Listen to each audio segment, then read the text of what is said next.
Petite surprise de la part du compte Twitter One Punch Man, 2 nouveaux visuels sont sortis et cette fois-ci il s'agit de monstres, Orochi et Gyoro. À peine sorti, ça a déjà eu son lot de controverses, Orochi est moche, Orochi est mal fait, etc. Sa couleur est dégueulasse. On va en parler dans un instant, salut c'est DPDM, on se retrouve pour une review, pas mensuelle, mais review en fait des actus parce que il y avait quand même pas mal de choses à dire je trouve, et je voulais faire cette vidéo pour parler un peu de la situation de la dernière ligne droite de One Punch Man. On ne s'attendait pas à ce qu'il y ait des nouveaux visuels de monstres, on pensait que les visuels des héros c'était finito et qu'on allait devoir attendre jusqu'à octobre, mais en réalité non, il semblerait qu'ils vont poster des visuels de monstres jusqu'en octobre, ou du moins août-septembre. Ça veut donc dire qu'il y aura une deuxième vidéo promotionnelle, cette fois-ci en mettant en avant les monstres. Qui dit vidéo promotionnelle dit aussi il manque un trailer quelque part. On a eu le premier trailer il y a un an de ça qui était plutôt quali, puis un an plus tard on a eu le fameux PV1 alias One PNG Man, One Diapo Man, je sais pas vous l'appelez comme vous voulez ce truc. Donc une deuxième vidéo promotionnelle devrait sortir, mais également un autre trailer parce que la vidéo promotionnelle ne sera pas suffisante pour donner de la hype. Va falloir faire un mix des 2 PV, je sais pas, mais il va falloir en tout cas montrer beaucoup plus que ça que les personnages, c'est pas suffisant. Et en parlant de personnages, à qui on peut s'attendre à part Orochi et Gyoro?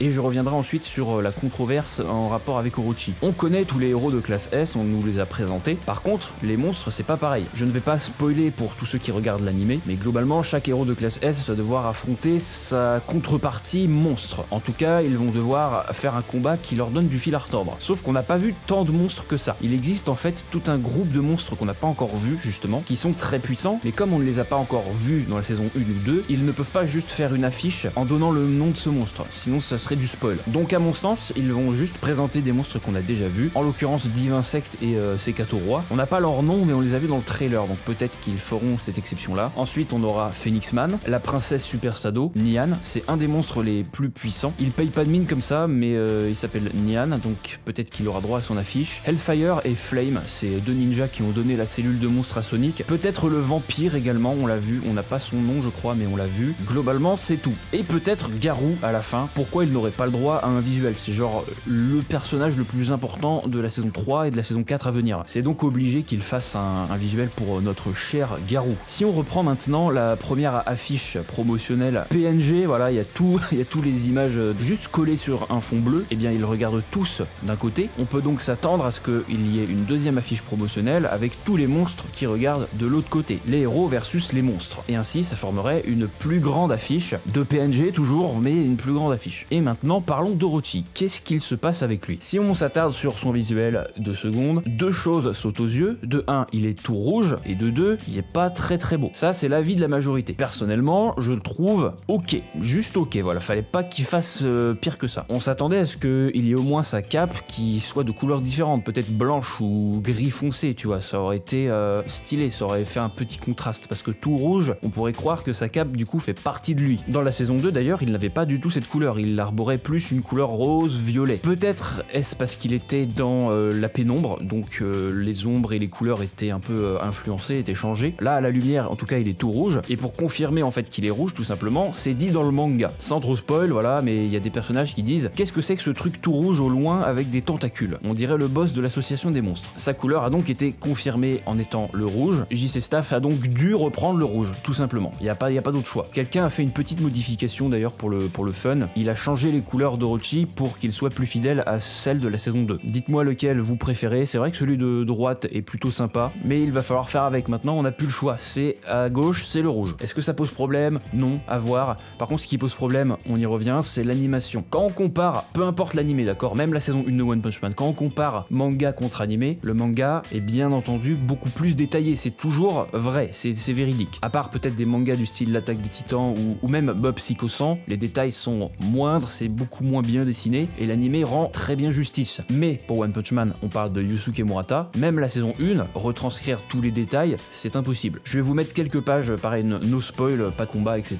Orochi, c'est un monstre extrêmement détaillé. Il a beaucoup de plans fixes puisqu'il reste assis la plupart du temps sur sa chaise, mais lorsqu'il passera en action, il n'y aura pas d'autre moyen que d'avoir recours au CGI. Ce mot fait peur, je sais, je l'ai dit plein de fois, mais il ne faut pas avoir peur. Dans la saison 2, la scolopendre était, je trouve, très bien réalisée en CGI. Pour la santé mentale de tous, d'accord, dessiner un mille pattes de cette taille-là n'est juste pas possible. Frame par par frame. Tu peux pas te permettre de passer voilà des dizaines d'heures à dessiner un truc qui bouge tout le temps, ce n'est pas possible. Et sans spoil, ça va être pareil pour Orochi, il va y avoir énormément de mouvements, donc la CGI sera très probablement requise. Pas tout le temps, je pense qu'il sera pas 100% CGI, mais il y a des scènes, je vois direct le truc, c'est juste obligé. On l'a à peine vu dans la saison 2, voilà, il refait son apparition en affiche, mais il en prend déjà plein la tronche, le pauvre. Laissez-le respirer, voilà. Là, il s'agit uniquement de modèles, pour que les animateurs puissent avoir une idée de comment animer, pour qu'ils sachent à quoi ressemble le personnage. Après, ils animeront, voilà, on verra le résultat final. Je le répète encore une fois, d'ailleurs, les vidéos promotionnelles ne reflètent pas le produit final. Le PV1 a été fait par un seul mec, et apparemment, j'ai pas retrouvé la source exacte, c'est juste un mec en commentaire qui l'a dit. Le trailer et le PV ont été réalisés avant la production, ce qui est, je trouve, complètement débile. Pourquoi est-ce qu'il garderait du coup des vidéos en stand-by et hop, il les drop à des moments clés? Je trouve ça un peu con. Autant commencer la production avant et puis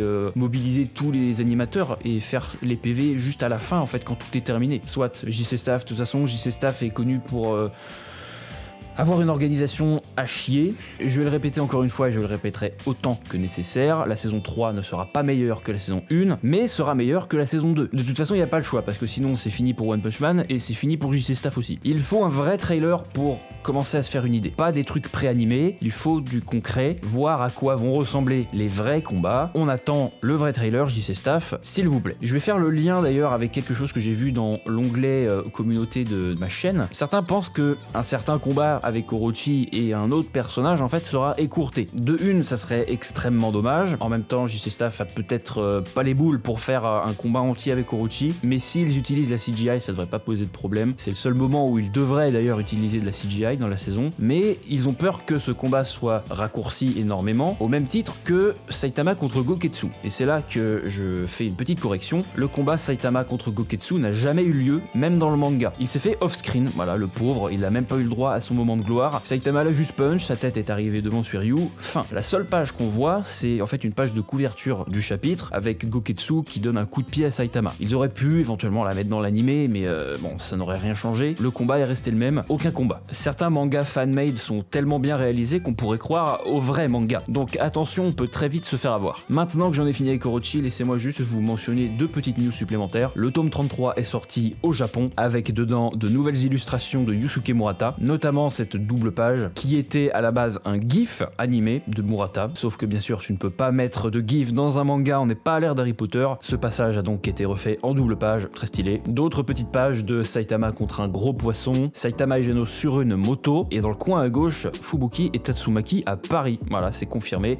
Elles sont françaises. Murata avait juste fait un petit commentaire là-dessus en fait en stream. S'il devait donner une nationalité au personnage, il pensait que Fubuki et Tatsumaki seraient françaises. Petit clin d'œil donc à ce qu'il a mentionné quelques années auparavant, c'est sympa. Puis pour finir, un chapitre bonus sur mes cavaliers. Très intéressant, j'en ferai un short qui sortira demain. Et je crois qu'on a fait le tour. Merci d'avoir regardé cette petite review de l'actu OPM. Normalement je la fais à la fin du mois, mais là il fallait que j'en parle maintenant parce que ça fait un peu de bruit. Le pauvre Orochi en prend plein la tronche. Abonnez-vous à la chaîne si vous voulez les actus One Punch Man le plus rapidement possible et rejoignez mon Discord aussi si vous ne voulez pas attendre les vidéos. Sur ce, ciao.